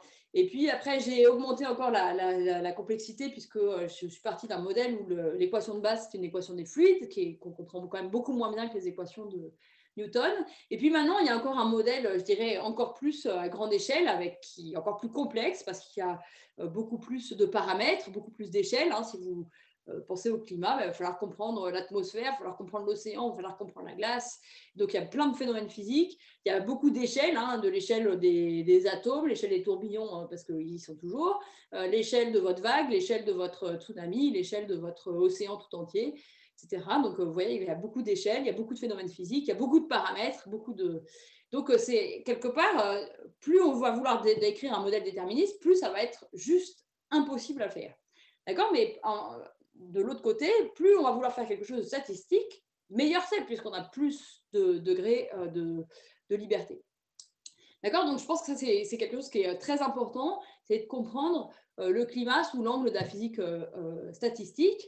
Alors, ce que les gens font beaucoup et ce qui est le plus connu, je pense, dans le public, c'est quelle est la tendance globale. Donc, la tendance globale, ce serait la dynamique moyenne. Donc, typiquement, si on parle de réchauffement, de cette allure de la courbe de température qui augmente, ça serait l'équivalent de ma dynamique moyenne. Mais maintenant, vous voyez que savoir qu'en moyenne, sur toute l'étendue de la Terre et sur toutes les saisons et sur plusieurs années, la température augmente, c'est important, mais il y a aussi d'autres choses qui sont importantes, c'est qu'est-ce qui va se passer près de chez vous. Donc, hier, Étienne a beaucoup parlé d'ouragans, et donc, par exemple, vous auriez besoin de savoir quelle va être la fréquence des canicules, quelle va être la fréquence des ouragans et comment ça se passe. Et donc là, c'est vraiment des événements, ce qu'on appelle des événements rares. Et donc, vous voyez que c'est là, si on va plus loin dans la théorie statistique, et si on ne regarde pas juste la moyenne, mais tout ce qui fluctue, tout ce qui dévie de la moyenne, eh bien, on peut espérer pas retrouver ce qui va se passer exactement, mais on peut retrouver d'une part cette fréquence, donc la probabilité qu'on ait une canicule ou un ouragan. Donc ça, c'est une première chose, ça va être ou un été extrêmement chaud. Donc ça va être important déjà d'avoir cette probabilité. Et puis l'autre chose qui est importante quand on commence à comprendre ces grandes déviations, et peut-être je finirai là-dessus, c'est que finalement, on connaît ces chemins de déviation. C'est-à-dire que ces déviations, elles arrivent presque jamais, mais quand elles arrivent, eh bien, on sait dynamiquement comment elles vont se produire. Et ça, c'est très important parce que ça veut dire que vous êtes capable de repérer des précurseurs, que vous voyez que si votre courbe commence à s'infléchir d'une certaine façon, alors peut-être c'est un précurseur d'une grande déviation et d'un événement rare. Donc voilà, vous voyez que le champ des possibles en physique statistique est immense. J'imagine que demain, Martin parlera aussi d'une forme de statistique, probablement moins dynamique que ce que j'ai pu faire aujourd'hui. Mais voilà, c'est un champ qui est passionnant et j'espère avoir au moins retenu votre curiosité sur ce problème. Merci beaucoup pour votre attention et au plaisir de répondre à vos questions. Merci beaucoup, Laure Saint-Raymond, pour ce très passionnant et ludique voyage dans l'univers des mathématiques. Comme je vous l'ai dit, on a maintenant une grosse demi-heure pour des questions-réponses et j'ai le plaisir d'accueillir avec moi ici Hugo Duminil-Coppa, qu'on a entendu tout à l'heure, mais aussi Élise Raphaël, qui est aussi à la section de mathématiques de l'Université de Genève, docteur ici, et qui va nous retransmettre toutes les questions que je vous invite maintenant à poser en ligne directement. Donc n'hésitez pas, elle est là pour ça, elle va lire vos questions à Laure Saint-Raymond. Alors pour vous laisser le temps de le faire, je me permets de poser moi une ou deux questions au début et j'aimerais revenir sur le tout début, donc sans refaire bien sûr l'exposé, mais ces deux mondes, celui du billard où on voit ces boules de billard qui est assez déterministe et celui des deux ballons décrite par l'équation de Boltzmann. Maintenant, imaginons qu'on réduise les boules de billard et qu'on en ajoute beaucoup. Hein. On a deux extrêmes, le billard et le monde de Boltzmann dans les ballons, mais où est la frontière? Est-ce qu'il y a une frontière? Comment faire pour passer d'un monde à l'autre?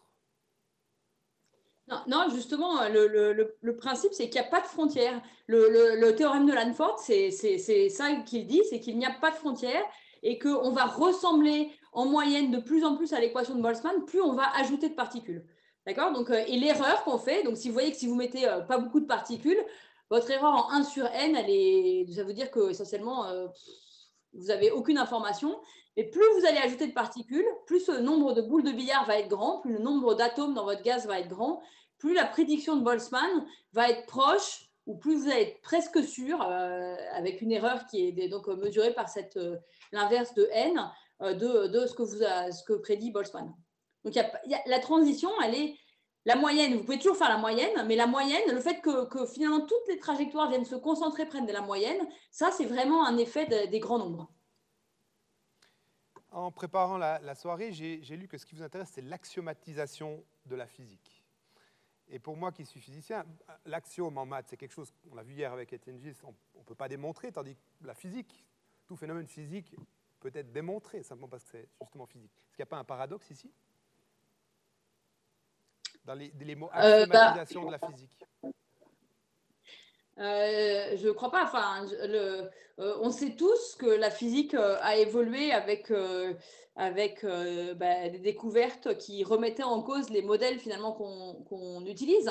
Donc, on sait qu'aujourd'hui, la physique de Newton ne prend pas en compte les effets, par exemple, quantiques ou les effets de la relativité générale. Donc, on sait finalement que pour décrire la physique, c'est-à-dire ce qu'on en perçoit, finalement, ce qu'on décrit dans la physique, c'est ce qu'on est capable d'en percevoir. Et plus on est capable de mesurer, plus on est capable d'observer, plus on peut voir que le modèle qu'on a fait n'est pas suffisant. Et moi, mon travail, ce qui m'intéresse, c'est de comprendre pourquoi quand même les premiers modèles qu'on a proposés, ils n'étaient pas si mauvais. C'est-à-dire qu'il y avait quand même des circonstances. Si vous voulez décrire le mouvement d'une pomme qui tombe, vous pouvez écrire avec des équations de la physique quantique, mais c'est un petit peu un marteau-pilon pour écraser une mouche. Donc, ce qui m'intéresse, c'est de comprendre qu'il n'y a pas de contradiction entre ces différents modèles. On fait différents modèles parce qu'au fur et à mesure, on découvre de nouvelles choses et on est obligé de prendre plus d'éléments en compte, de faire un modèle plus complexe qui permet de rendre compte de toute cette finesse de la physique. Mais ça ne veut pas dire qu'il faut systématiquement jeter le modèle précédent à la poubelle. Et donc, voilà, moi, ce qui m'intéresse, c'est de comprendre justement l'articulation entre ces différents modèles. Élise, est-ce qu'il y a des questions? Oui, alors peut-être une première question, on reviendrait sur les événements rares dont vous parliez à la fin. On nous demande si le phénomène des vagues scélérates, c'est un exemple de phénomène rare de Boltzmann. Alors, pas de Boltzmann, mais c'est un événement rare, effectivement. Et donc, aujourd'hui, il y a des gens qui travaillent sur ces vagues scélérates et en particulier sur calculer avec quelle probabilité ça arrive et puis calculer encore une fois, et je pense que c'est vraiment important de comprendre ces chemins de déviation, c'est-à-dire qu'a priori, c'est quelque chose qui arrive presque jamais, mais quand ça arrive, en fait, presque toujours, ça arrive de la même façon et donc on peut travailler sur ces précurseurs. Et d'ailleurs, aujourd'hui, les gens qui font des codes numériques on n'obtiendrait jamais avec un code numérique une vague scélérate si on n'était pas capable justement de tracer ces précurseurs et puis à chaque fois de sélectionner le chemin qui va me faire aller vers la vague scélérate. D'accord ? Donc c'est vraiment important à la fois pour rendre compte de la physique et puis aussi pour faire des simulations numériques. C'est des événements qui arrivent tellement peu souvent que si on n'injecte pas un petit peu la connaissance qu'on a de ces modèles dans le code, eh bien le code, il ne le fera jamais pour vous. Pour rester sur Boltzmann, et c'est une question qui s'adressera aussi à vous, Hugo, vous m'expliquiez en préparant cette soirée qu'il a été, que ces théories n'ont pas été acceptées, hein, qu'il s'est même suicidé parce que justement on n'acceptait pas que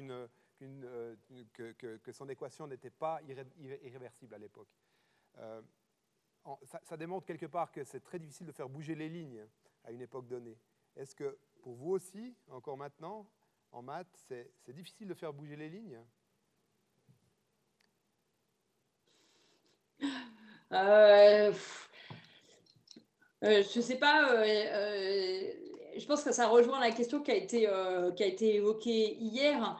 Des découvertes qui font vraiment bouger les lignes, il n'y en a pas tant que ça. Donc c'est la plupart du temps, la science, elle avance plutôt comme un mouvement brownien pour les probabilistes, c'est-à-dire on hésite, on avance, on recule, c'est de la diffusion. Donc voilà, les choses se construisent petit à petit, de façon très collective. Des vrais tournants dans la science, il n'y en a pas tant que ça. Et même dans le cas de Boltzmann, finalement, c'est un tournant. Donc je pense qu'effectivement, il était très en avance sur son temps. Hein. Finalement, le vrai essor de la physique statistique, c'est avec les travaux de Planck. C'est-à-dire quand on a accepté qu'on a renoncé, et c'est aussi ce qu'a évoqué, je pense, Étienne hier, quand on a renoncé à être tout puissant et à pouvoir décrire les choses de façon complètement déterministe. Donc ça a pris du temps. Je pense que c'est un tournant qui a qui a commencé effectivement avec les travaux de Maxwell et de Boltzmann, et puis qui s'est prolongé par les travaux de Planck, d'Einstein. Et voilà, et je pense que Hugo en parlera mieux que moi, parce que c'est sa spécialité, mais l'essor de la théorie des probabilités à la fois en physique et en maths, c'est plutôt le XXe siècle que la fin du XIXe. Hugo ? Oui, effectivement, la théorie des probabilités a eu ce souci qu'elle était justement mal axiomatisée pendant très longtemps. Et donc, il a fallu une motivation venant plutôt de la physique, justement, une nécessité, on va dire, de bien expliquer ce qu'est une probabilité, ce qu'est un événement aléatoire, toutes les choses dont tu as parlé, les événements rares, etc. Il a fallu un besoin venant de la physique qui est venu rencontrer des mathématiciens qui, eux, ont eu un besoin de l'axiomatiser pour justement... quand vous disiez axiomatiser pour la physique, quand vous disiez il n'y a pas d'axiome, c'est juste l'observation. Au contraire, c'est l'axiome physique de base, c'est ce qu'on observe. Et donc, il y avait... Et par définition, on voit que ça évolue avec le temps. Donc, il y avait un besoin chez les probabilistes d'axiomatiser. C'est venu avec Kolmogorov. Et à partir de cette axiomatisation propre, on va dire, une fois qu'on avait fixé les bases de notre maison, tout s'est accéléré. Et aujourd'hui, les probabilités se retrouvent dans de très, très nombreux domaines des mathématiques et des sciences en général. Je dis que je suis probabiliste, mais en fait, au fond, Laure utilise autant de probabilités que moi. Et Martin, demain, va vous expliquer plein de probabilités. Vendredi, Stas Smirnov vous parlera aussi de probabilité. C'est quelque chose qui est aujourd'hui omniprésent et utilisé par tout le monde. Mais effectivement, il a fallu que ça fasse son chemin et que ça s'axiomatise lentement, on va dire. Élise, en ligne ? Oui, alors il y a d'autres auditeurs qui veulent revenir sur l'entropie qui était au cœur de votre exposé, Laure. Déjà, une première question, c'était de quelle manière l'entropie mesure ce défaut d'information quand vous avez parlé du théorème de Lanford? Et est-ce que cette entropie dont vous parlez, c'est la même chose que l'entropie de Shannon, qui mesure, comme mesure de l'information, nous demande un auditeur? Alors, l'entropie, déjà, une première chose, c'est que l'entropie dont j'ai parlé n'est pas la même que l'entropie qui a été esquissée par Étienne hier dans les systèmes dynamiques. Elle est plus reliée à l'entropie de Shannon et à une question d'information. Donc, du point de vue de la physique, et c'est d'ailleurs l'inscription qui est portée qui est sur la tombe de Boltzmann. Donc, l'entropie, est-ce qu'elle mesure? C'est elle est donnée par le logarithme, donc ça c'est pas très important, par une fonction du nombre d'états microscopiques qui représentent un même état macroscopique. Donc, si je reviens sur la note CAC, l'état macroscopique, c'est le gris de la couleur, le niveau de gris de mon système. Donc, vous voyez que si je regarde le système quand il est tout noir, eh bien, j'ai un seul état qui me permet de faire tout noir. Il faut que toutes les particules soient noires. Et donc, l'entropie de cet état très ordonné, eh bien, elle est toute petite. Et puis, si je regarde maintenant, si je sais juste que mon système, il est gris, au sens que sa couleur, enfin son G, c'est 0, eh bien, maintenant, j'ai plein de façons microscopiques, parce qu'il faut que je choisisse la couleur de toutes les particules. Et la seule contrainte que j'ai, c'est que en moyenne, ça fasse 0. Mais ça, le nombre est énorme. Et donc, l'entropie, elle mesure vraiment ça. C'est le nombre de réalisations microscopiques, c'est-à-dire de détails que je ne peux pas percevoir, que je n'observe pas, mais qui réalisent un même état macroscopique. Et donc, ce que je dis, c'est quand je regarde la description de Boltzmann, la description moyenne, j'oublie tous ces détails. Alors, au début, je les connaissais parce que je suis partie d'un état que je connaissais bien. Mais au fur et à mesure, comme j'oublie des détails sur la réalisation microscopique, eh bien forcément, j'ai de moins en moins d'informations. À chaque fois que j'ai une collision, quelque part, je suis un peu Alzheimer, j'oublie des choses. Donc l'entropie, c'est vraiment ça. Et effectivement, c'est lié à l'entropie de Shannon. Donc du point de vue strictement fonctionnel, l'entropie de Boltzmann ressemble beaucoup à l'entropie de Shannon. Mais c'est la même idée, c'est-à-dire c'est vraiment... et c'est pour ça que c'est une grandeur qui est à la fois une grandeur importante en thermodynamique, mais une grandeur qui a un statut très différent des autres grandeurs de la physique. L'énergie, je peux mesurer l'énergie d'une particule. Je peux mesurer la masse d'une particule. Je ne peux pas mesurer l'entropie d'une particule, ça ne veut rien dire. L'entropie d'une particule, il n'y a pas d'entropie. L'information, soit je l'ai, soit je ne l'ai pas. Donc, il faut avoir un gros système pour que la notion d'entropie devienne pertinente. Et donc voilà, c'est vraiment une question d'information et c'est important de comprendre que même si quand on apprend la thermodynamique, moi j'ai jamais rien compris dans les cours de thermodynamique quand ils m'ont été enseignés parce que c'est enseigné au niveau justement macroscopique, eh bien l'entropie, même si on la manipule comme l'énergie, elle a vraiment un statut très différent. Il y a d'autres questions? J'aimerais vous emmener un petit peu ailleurs. J'ai regardé cet exposé devant l'Académie française dont vous avez parlé, Hugo. Donc, La science dont je rêve, je vous le recommande également, parce que c'est vraiment, vraiment bien. Et vous dites à quel point, en sciences de manière générale, mais peut-être en maths en particulier, il ne faut pas être pressé. Alors, je ne sais pas si vous citez Euclide, mais en préparant ces soirées, j'ai regardé un peu qui parlait des maths. Euclide en parlait comme ça. Il disait, si vous touchez aux maths, vous ne devez être ni pressé ni cupide, fussiez-vous roi ou reine. J'aimerais revenir sur cette idée du temps long, de la réflexion en maths, de la gestation. Comment est-ce qu'on gère ça? Est-ce qu'il y a une frustration quand on ne trouve pas? Comment est-ce qu'on fait sur le très long terme, finalement, ou sur le plus court terme? Hugo, vous êtes encore jeune, si je peux dire. Vous avez dû avancer plus vite. Comment est-ce qu'on fait pour gérer ce coup de génie qui vient ou qui ne vient pas? Eh bien, moi, je suis d'un caractère plutôt impatient, donc c'est un peu contre ma nature d'attendre, mais on apprend à attendre, on apprend à être patient. C'est une très bonne école. Et par contre, je pense qu'effectivement, il ne faut pas se décourager au premier revers, parce que des revers, ça vient plus souvent, mais ça, je pense que c'est valable dans tous les champs de la recherche. On essuie plus d'échecs que de réussite. Donc voilà, je trouve que c'est un travail qui est à la fois qui demande une certaine force de caractère, mais à la fois c'est beaucoup plus aussi satisfaisant de trouver, même si c'est une fois tous les 5 ans ou tous les 10 ans, une idée qui est vraiment originale et qui fait vraiment avancer la compréhension des choses, plutôt que d'écrire chaque mois un truc qui est une amélioration infinitésimale de quelque chose qui existe déjà. Donc oui, c'est une autre échelle de temps. Ce n'est pas l'échelle de temps en particulier de nos politiques. Je pense qu'on peut le dire. Donc c'est effectivement, de temps en temps, ça coince un petit peu parce que ce n'est pas non plus l'échelle de temps aussi, je crois, aujourd'hui de ce qu'on essaye de nous imposer comme financement de la recherche, par exemple. Donc voilà, ça frotte forcément parce que non seulement c'est une échelle de temps qui est longue, et en plus, c'est quelque part, c'est un petit peu comme la dynamique dont on parle, c'est assez imprévisible. Donc, on ne peut pas prédire à l'avance comment ça va se passer. Il faut... je n'ai pas de solution à ça. Si ça ne vous convient pas, eh ben, il faut changer de métier. Hugo? Oui, je pense que Laure a très bien résumé la situation. Il y a une chose qui est vraie, et je pense qu'on comprend mieux dans les autres sciences, mais le rythme est à peu près le même que dans les autres sciences, en fait. C'est juste que dans les autres sciences, on a conscience que, par exemple, pour trouver un vaccin, il faut du temps, il faut tester. On a un peu cette idée que le mathématicien, il a juste son tableau, ce qu'il peut faire demain, il peut le faire aujourd'hui, donc pourquoi il ne se dépêche pas, quoi. Et on oublie une chose qui est hyper importante en recherche en général et qui est d'autant plus vraie en mathématiques, qui est qu'il faut laisser le temps à l'erreur.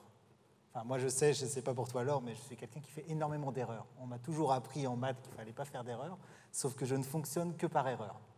J'ai erreur, je me corrige, et ça, c'est un processus qui prend beaucoup de temps et qu'il faut laisser, faut pas l'accélérer parce que sinon, on n'atteint jamais justement cette correction, la bonne correction qui vous mène à la réponse juste. Et aujourd'hui, quand Laure parlait des systèmes de financement, etc., ils vont complètement à l'encontre de ça parce qu'ils vous demandent d'être prédictifs. Ils vous demandent de vous dire tel mois vous ferez ça, tel mois vous ferez ça, tel mois. Or, si on fonctionne comme ça, par tâtonnement, on ne peut pas prédire. Par définition, on ne peut pas prédire ce qui va se passer. Et c'est les bonnes découvertes, à mon avis, toujours été des découvertes qui ont une part de hasard et de sérendipité. Voilà. Élise, en ligne? Alors, vous nous avez vanté beaucoup la physique statistique et tout ce à quoi on peut l'appliquer. Et il y a des questions de certains internautes sur pourquoi est-ce qu'on ne peut pas s'en servir. Est-ce que, par exemple, ça peut avoir des liens, ça peut nous aider pour comprendre les trous noirs, on nous demande, mais aussi la finance, est-ce que ça a des applications dans ces domaines-là, ou la modélisation de propagation d'épidémies, de feux et ce genre de choses. Donc, vraiment, quelles sont les limites, finalement, de la physique statistique? Et je pense que en principe, la physique statistique pourrait être pertinente pour plein de ces applications. La question, elle est de comprendre quand même un minimum les phénomènes qui sont sous-jacents. Et je pense que typiquement dans la physique ici des gaz, eh bien, on a cette mécanique de Newton qui fait qu'on comprend quand même l'interaction. Si je prends juste 2 boules de billard, eh bien, je sais écrire l'équation qui va régir leur évolution. Donc après, je peux faire toute cette construction de la physique statistique et empiler les choses, mais je comprends au niveau microscopique comment le système évolue. Et ce qui nous manque pour faire, par exemple, si on veut l'appliquer à de l'épidémiologie, ben, ce qui nous manque, c'est la compréhension microscopique, c'est-à-dire qu'est-ce qui se passe quand 2 individus se rencontrent, comment les choses circulent. Voilà, il manque cette compréhension microscopique de la physique ou de la biologie. Donc, je ne pense pas que le problème vienne uniquement de la physique statistique. Évidemment, plus le phénomène microscopique est complexe, plus c'est compliqué de trouver, je dirais du point de vue mathématique, des bons espaces, des bonnes fonctionnelles, donc de trouver les bons outils. Et ça demande du travail derrière. Mais je dirais le premier travail, c'est d'être capable. Je veux dire, on ne fera pas de statistiques tant qu'on ne sait pas sur quels objets on va en faire. Donc, il me semble qu'en particulier pour la biologie, aujourd'hui, c'est une interface qui se développe beaucoup, l'interface entre les maths et la biologie. Je pense que c'est autant historiquement l'interface entre les maths et la physique, c'est quelque chose de très ancien qui a toujours existé. Autant l'interface entre la biologie et les mathématiques, c'est quelque chose qui est beaucoup plus récent, je dirais, je sais pas, 10 ou 20 ans, mais quelque chose qui explose, mais qui demande un premier travail qui est le travail de modéliser les phénomènes. Et ça, plus les systèmes sont complexes, et les systèmes biologiques sont en général plus complexes que les systèmes physiques, plus c'est compliqué. Mais il n'y a pas de, je ne dirais pas que le problème vient de la partie statistique. Le problème, il vient vraiment de la compréhension des mécanismes de base. La physique statistique a ce pouvoir qu'elle se concentre sur, justement, il y a cette perte d'informations contrôlée, entre guillemets. On va s'intéresser au nombre de particules noires au lieu de s'intéresser à tout. Ça, ce phénomène-là, cette idée-là qui est de contrôler justement quelle est la quantité qui nous intéresse réellement et de simplifier en quelque sorte les autres aspects, ça c'est quelque chose qui est intéressant pour toutes les disciplines. Donc la physique statistique, effectivement, en ce moment explose et trouve des applications en neurosciences, en biologie, etc. Maintenant, exactement ce qu'a dit Laure, et là, du coup, je vais faire que paraphraser, le problème, c'est que souvent, on vient nous voir avec justement des systèmes où il y a peu de données. Or, si on a peu de données, on voyait tout à l'heure, si n est petit, finalement, le caractère prédictif de la physique statistique va être très limité. Donc, on arrive avec des systèmes qui sont trop petits pour pouvoir vraiment prédire. On n'a pas idée vraiment de quels sont les mécanismes de base qui sont importants pour pouvoir quand même décrire comment la physique statistique va s'appliquer en quelque sorte. Ça, c'est important d'avoir une idée de ces mécanismes, c'est ce que disait Laure. Et la dernière chose, et par exemple qu'on rencontre aujourd'hui avec l'épidémie, etc., c'est que parfois la réponse déçoit. Parce qu'encore une fois, on va décrire un comportement typique. Quand on fait un sondage, on va dire, voilà, les probabilités d'avoir telle chose, c'est ça. Et ça, c'est quelque chose qui, psychologiquement, je pense, n'est pas si simple à admettre pour les gens, d'avoir cette espèce de description plutôt de ce qui peut arriver, avec, bien entendu, des choses qui ont beaucoup plus de chances d'arriver, et c'est sur ces choses-là qu'il faut se concentrer, plutôt qu'avoir une réponse qui est « ceci va arriver ». Et ça, c'est vrai que ce blocage-là, en tout cas pour une application plus générale, peut-être hors des sciences dures, entre guillemets, c'est un blocage pour les gens.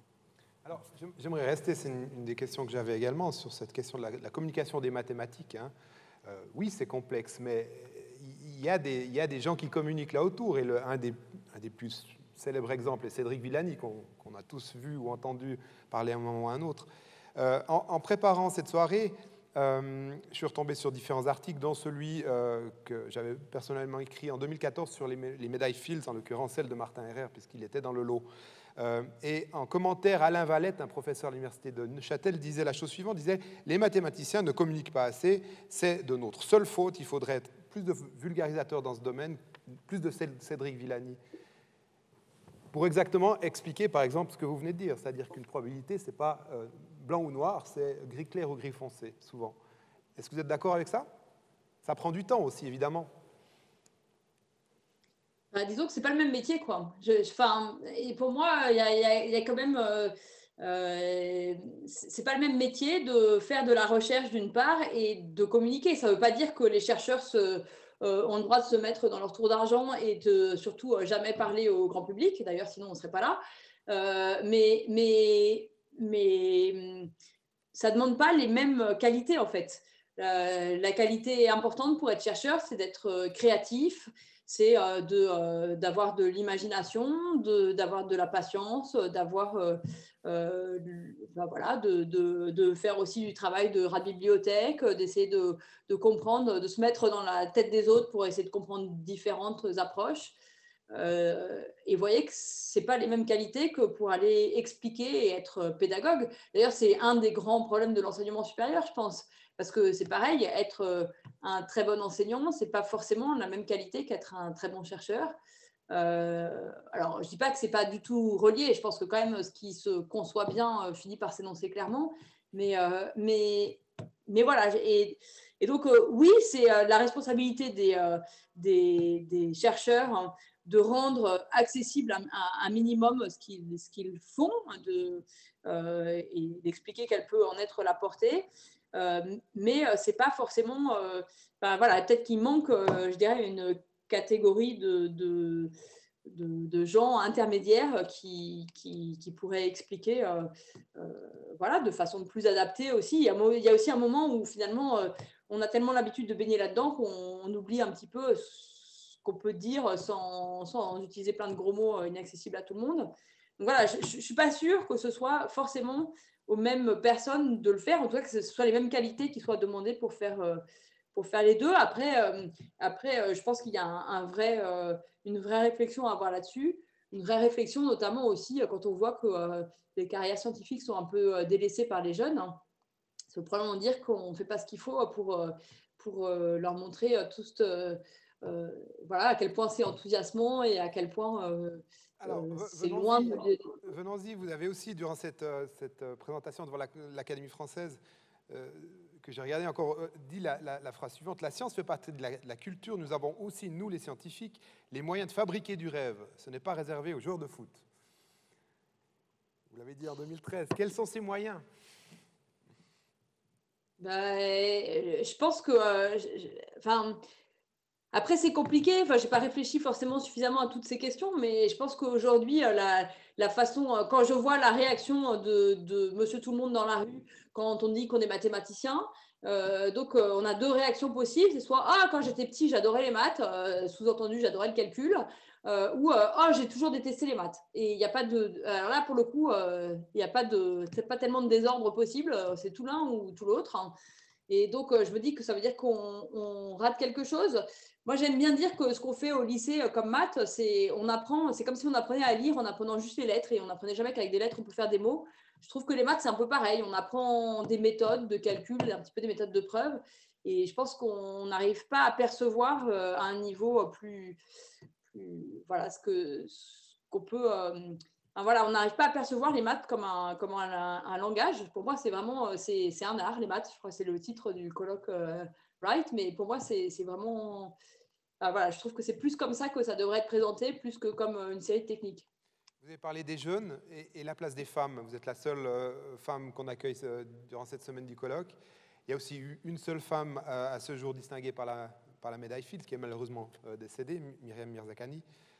Comment l'expliquer? Est-ce que ça doit être un monde d'hommes ou est-ce que comment faire pour peut-être faire monter plus de femmes dans ce bateau-là? Moi, j'ai une question, c'est pourquoi est-ce que vous me posez la question à moi plutôt qu'à mes collègues hommes? Alors, je vous la pose parce que vous êtes une femme et vous avez peut-être réfléchi à cette question parce que justement on vous l'a posée plusieurs fois. Je voulais la poser hier soir, on n'a pas eu le temps, je la poserai demain à Martin si j'ai le temps. Justement parce qu'il était de la même volée que Myriam, donc c'était prévu. C'est quelque chose qui est très compliqué. Je pense qu'on a plein de biais. C'est difficile de les rendre, d'arriver à les formaliser. Hein. C'est comme la science, d'arriver à On a des vagues représentations et d'arriver à en faire à l'énoncer clairement, c'est compliqué. Donc, je ne saurais pas faire une liste précise des biais qu'il y a. C'est sûr qu'il y en a parce que je ne pense pas que les femmes soient spécialement moins douées que les hommes pour ça. Je ne sais pas, peut-être qu'elles ont moins de goût pour les sciences. Moi, de mon expérience, je n'ai pas eu l'impression qu'il y avait de forts biais au moment quand j'ai passé des concours de recrutement, etc.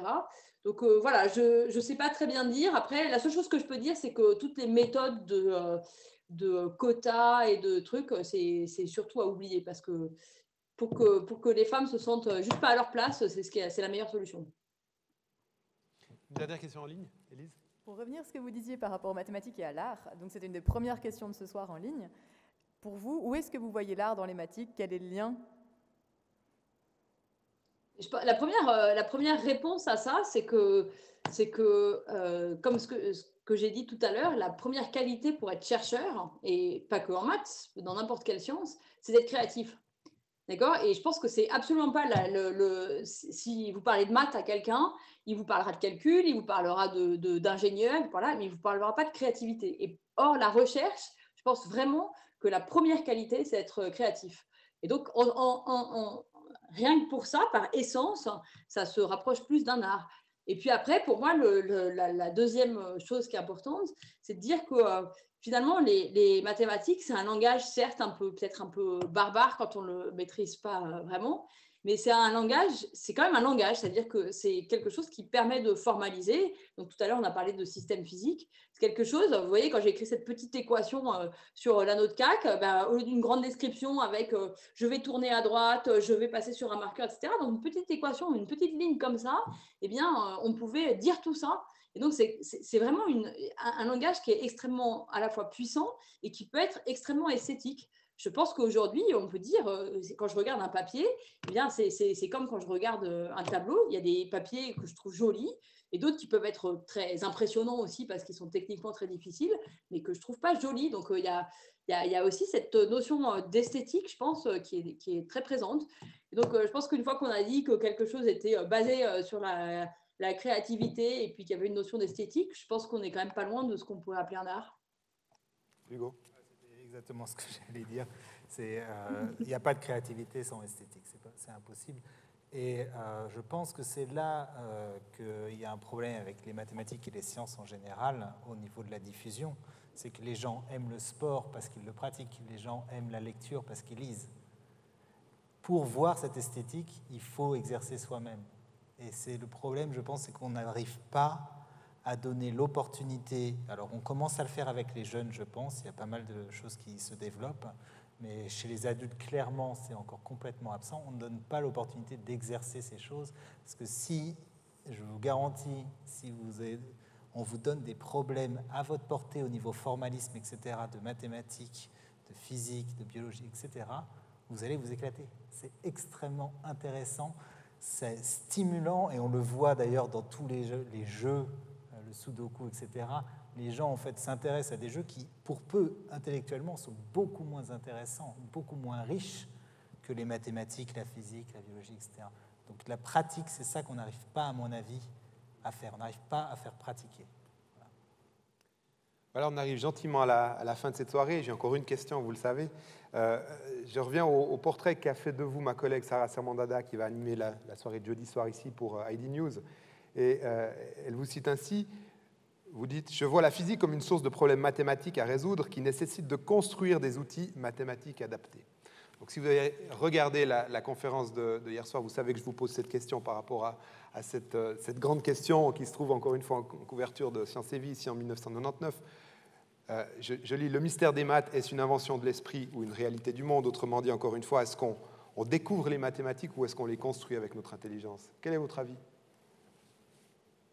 J'aurais vous répondre dans la suite de la question précédente. Est-ce que si de la peinture, pour vous, c'est forcément de la peinture réaliste ou c'est de la peinture surréaliste? Tous les goûts sont dans la nature.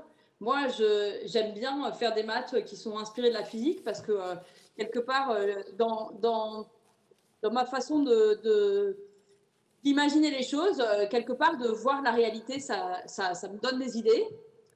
il y a d'autres mathématiciens pour qui les maths, c'est quelque chose de purement abstrait parce que dans leur tête, ils ont des représentations qui sont différentes probablement des représentations que j'ai.